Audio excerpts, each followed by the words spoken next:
Hello and welcome to the very first full week of Time with Tim. What I'm going to do today is just really look ahead over the next 5 weeks. What I'd like to do is take you through a process over those 5 weeks to define your leadership philosophy. And over the next 4 weeks, we're going to break that down into what I consider the four key segments of a leadership philosophy to be composed of. And then in week 5, we're going to sort of wrap that all up, bring it all together. And yeah, I hope by then, you'll be sort of tuned into the bit that you do as a result of what I'm suggesting. And then you can really be building, your philosophy out and taking it on from there, to apply wherever you're leading. So the four elements are essentially values, purpose, mission, and approach. Week 1 will be values, and then we'll move from there. So what are they? What do I mean by them? Why are they important? And how do you build a leadership philosophy with them? Just very, very quickly. Values are essentially the core principles, the sort of the what you are and therefore how you lead. Okay. I'll expand on those, further through week 1. Purpose. This is this grand, sort of challenge and proclamation that, is all through, sort of leadership development nowadays. What is your purpose as a leader? How do you define that? How do you build a sort of a governing framework based on your purpose? And for me, really, I try and distill that right down to the individual and human level. What is my purpose? What is my purpose as a leader? And for me, where my work is working with leaders, what is my purpose with those leaders to help them do what they're going to do? And the mission is really the sort of the objective of that purpose. Let's actually philosophically put some key milestones out there. And they can be very specific, but they can also be just a sort of a regimen around how you will be able to be measured against your purpose, if that makes sense. And then the final one of approach, we could reframe that as work ethic almost, because my definition of approach is essentially, how do you approach leadership? How do you show up? What do you do when you are leading? And I have a particular suggestion based on what I do that might work for you. But there's an opposite end to the spectrum that I sit on, which I actually think is where most leaders sit. And that may work very, very effectively for them, and they should continue to do that. But by offering a parallel or a comparison, it might be that the two, kind of meet in a balance, and that you can adopt a bit of a position in both camps. So we'll get there. So over these next 4 weeks, we're going to go through values, purpose, mission, approach.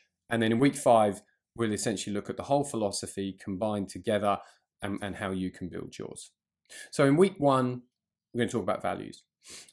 So values for me, as I said, are these sort of governing principles. It's not necessarily about morality. You may well base your value system on a belief structure, which might be religious, it might be philosophical, it might be comprised of experiences that have guided you to the point where you say, okay, well, based on something that I did or something that happened to me, what my values are this.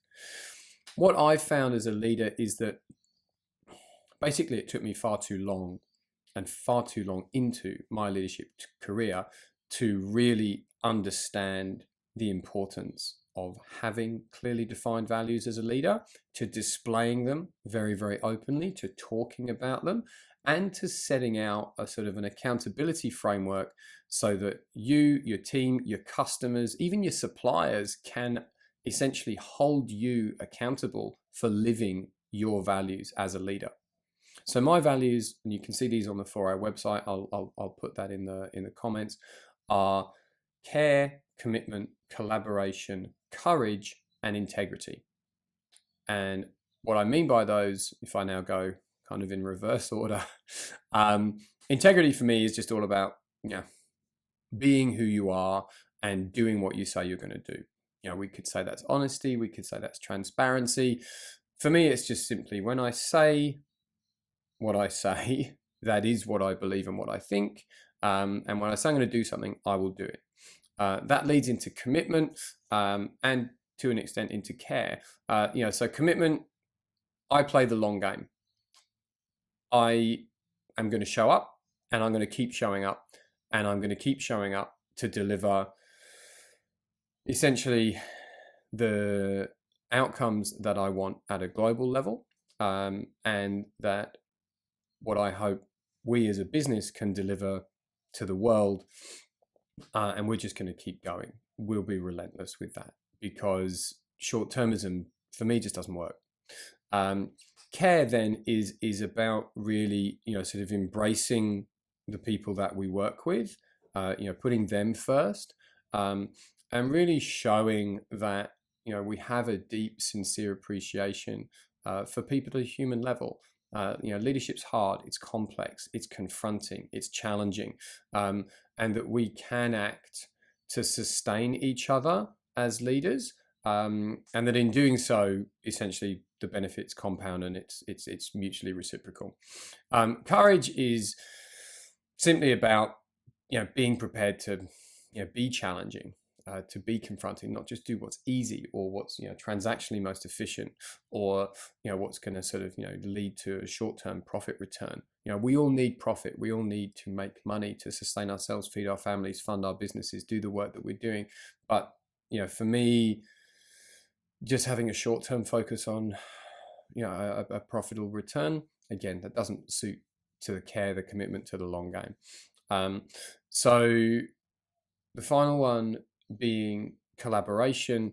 It's not just about me. It's not just about our team.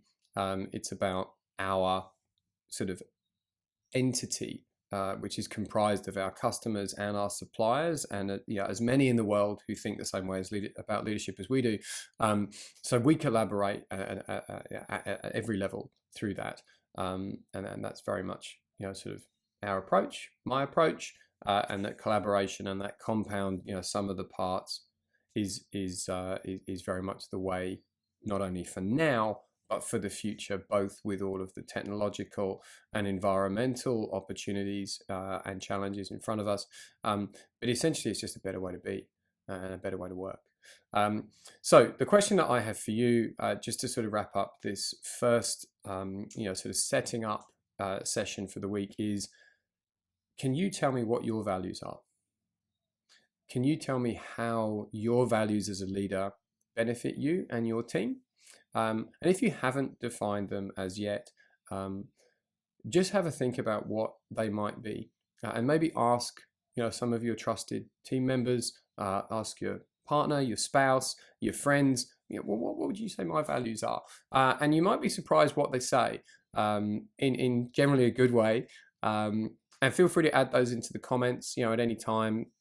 I'd love to see them. I'd love to hear from them, from you. And I'll also add into the comments, just a sort of a free values definition test that I came across a few months ago, on a third-party website. That if you're really sort of thinking, well, I don't know what they are, what is a value? Where do I start? Maybe just click on that URL, and there's a whole list of key phrases and terms there that might just help get the ball rolling. That's it for today. Thank you for your time and your attention. Coming up tomorrow, how am I improving my leadership with values? Thanks, and I'll see you soon.